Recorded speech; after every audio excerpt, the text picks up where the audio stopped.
Hi everybody, welcome to the dungeon. My name is Robin and today is Flameworking 102.36. Today I have a fun bead to share with you all. I call it a Peekaboo bead, and we're combining two different dot patterns, one deep down inside and then one on the outside. This allows you to gaze down into and underneath those top colors to see the inside. It's a gazing bead and I am really glad to bring it to you guys today. So with that said, let's get right into it. As always, I hope you're all doing safe and well out there. Thanks so much for joining me, and I'll see you next time in the dungeon. All right, we're going to start things out, as always, by heating up my mandrel a little bit. And I'm going to use some of this great color, a bubblegum pink, as my base. And because this is kind of a thin color rod, it's easy for me to melt it right in the flame and wind it up on the mandrel at the same time. If you're not used to doing that, then go ahead and add several wraps of your color and melt it down into a nice big kind of a spacer bead.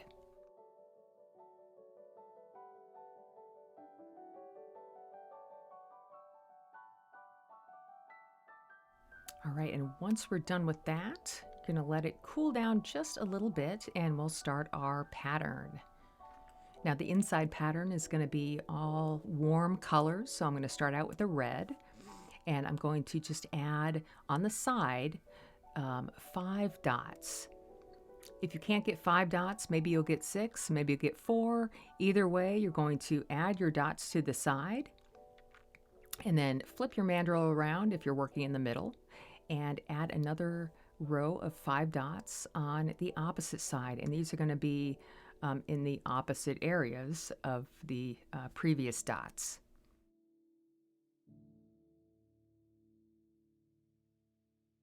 Okay, do your best to add the same amount of glass on each dot as you go, and your pattern will work out a little better that way. So I'm going to heat this up a little bit and smooth things out. It doesn't have to be completely smooth just yet, but you want it nice and low to start your next row of dots. And this color is a really beautiful bright orange that we're going to use. And I'm going to start to just add a smaller dot right in the center of our red dot. And I'm going to do that on each one, doing my best to add the same amount of color and add it to the same spot on each dot.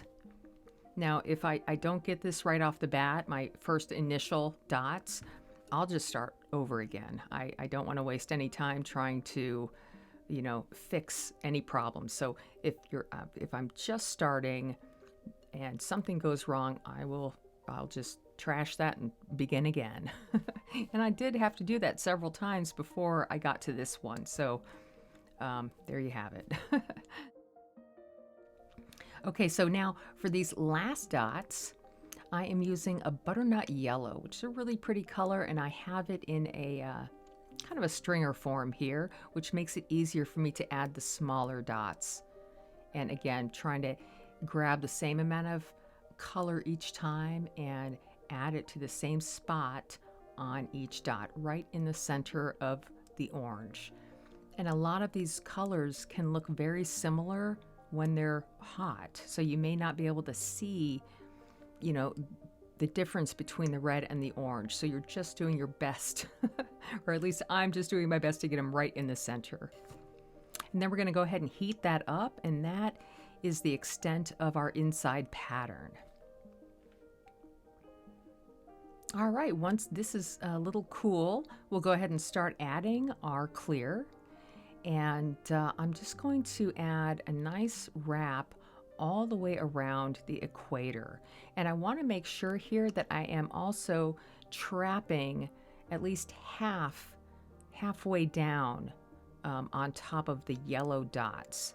I want to make sure that those yellow dots are encased in the clear about halfway, and that will allow the pattern to grab all 3 of those colors and to pull them into the triangles that we're looking for. So I probably added about 3 wraps on top of the equator here. And now I'm going to very gently heat this up at the equator, and that will allow that clear glass to melt and kind of pull the color underneath into those awesome, layered triangle patterns.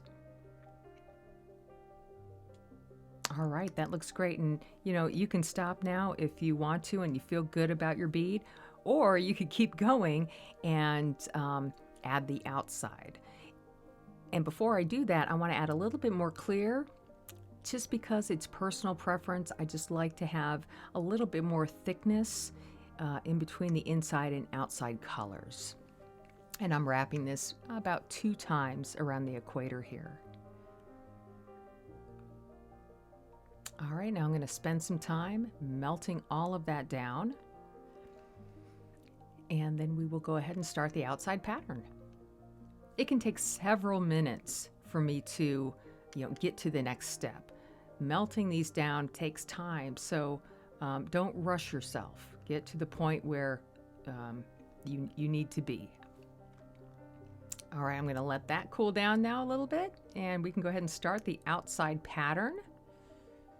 And I'm using some different shades of green here. This is a dark grass green, and I'm going to go ahead and do the same pattern that I did to begin with. I'm adding 5 dots, spaced out nice and evenly around the side.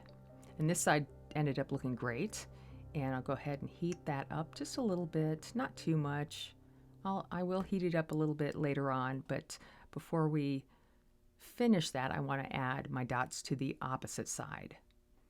And I'm adding them on the same area that they are on the opposite side, so they're kind of facing each other. And I'll let you know here at the end, I had a hard time with this final dot. I had to kind of squeeze it in between. It did kind of touch the other green dot, but because I'm adding several dots to this, you really won't see it. So, if you have tiny issues like that, don't worry about it. Just keep going. I'm going to add a little bit more green to that one small dot, so it kind of is the same amount of glass as the other dots. And now what I'm going to start doing is heating and pressing this down. The green on top of the clear, it's kind of stiff. So instead of just, heating the crap out of this and hoping that it all melts in, it's going to be easier for me to use a butter knife to start to kind of help things along, kind of flatten those down, and it will make your final heating a lot easier.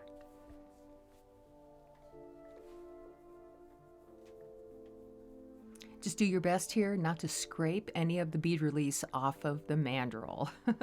Okay, so now I'm going to add some clear dots right on top of those green dots.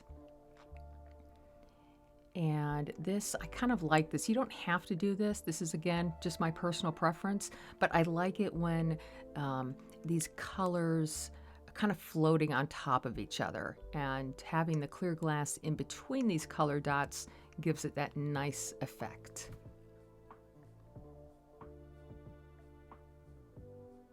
Okay, I'm going to go ahead and start just flattening these dots again, kind of pushing them where I need them to be, just around the side of the bead.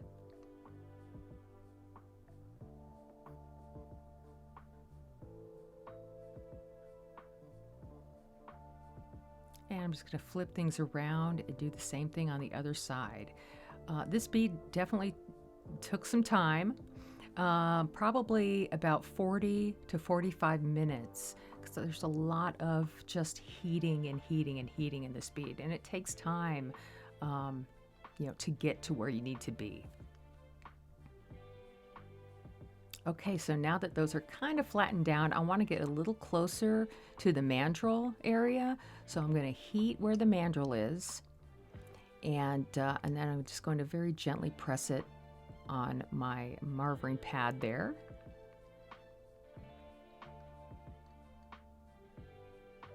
You can continue doing or using a knife here if you want to. I think I just got bored and decided to use another tool.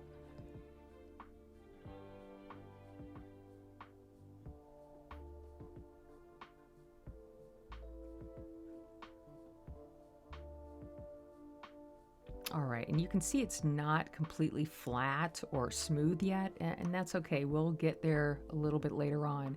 I'm just wanting to make sure that the dot itself is smooth enough to where I feel comfortable adding my next row. So I'm going to just smooth a little bit more. There's a lot of smoothing going on this bead.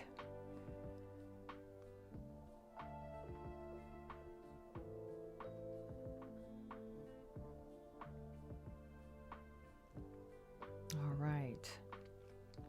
Now at this point, we are going to go ahead and just add our next row of dots.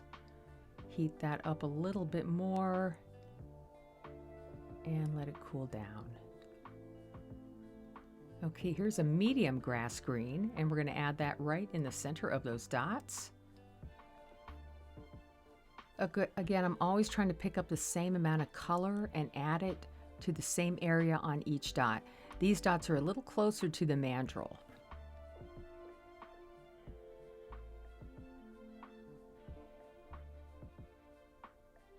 And I chose this thickness of rod because it's easier for me to add dots with a thinner rod. Some people can get tiny dots and big dots all by using one thick rod, but I kind of find it easier to use a thinner rod for a smaller dot. And now we're going to heat these up and again flatten them down a little bit with the knife or with the graphite pad, whatever you need to do. You can also leave all of these dots raised up, which gives it just a really great texture.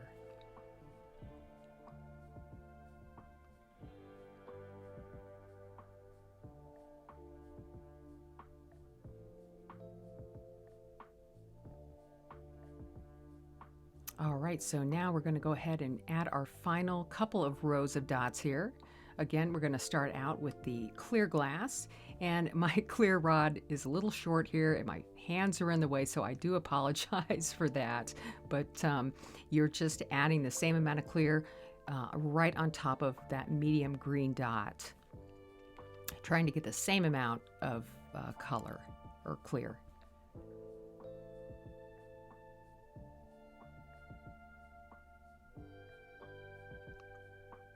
All right, now we're back to heating. These heating segments, like I said earlier, they can take several minutes, between 3 to 4 minutes, just for me to heat and smooth everything down, getting to the point where I can, feel comfortable moving ahead.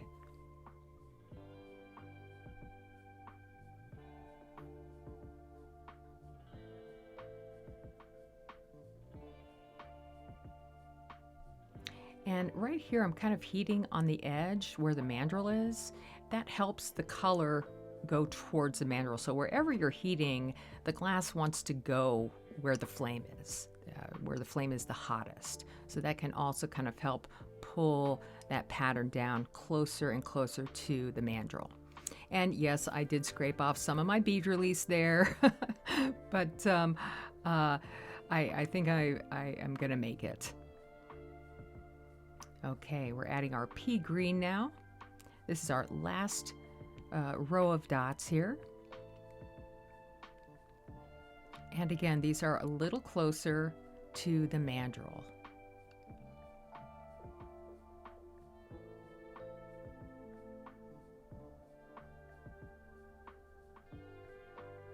All right, now we can start heating everything up and finishing off the edges of our bead. I like it when these dots kind of go towards the mandrel, so I have my tungsten pick here, and I'm going to individually heat up each dot and just kind of gently pull that color towards the mandrel. So you have this nice kind of flower pattern on the edges.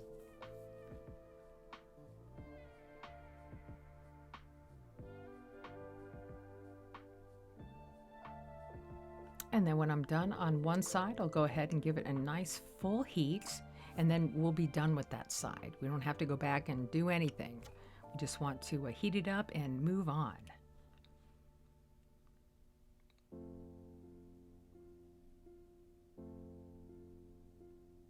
All right, we're going to do the same thing to the other side. individually heating up each dot and then just very gently grabbing that center color and pulling it towards the mandrel.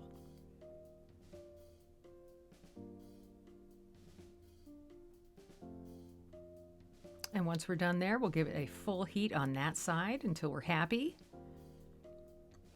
And then it's just a matter of rounding everything out and we will be done.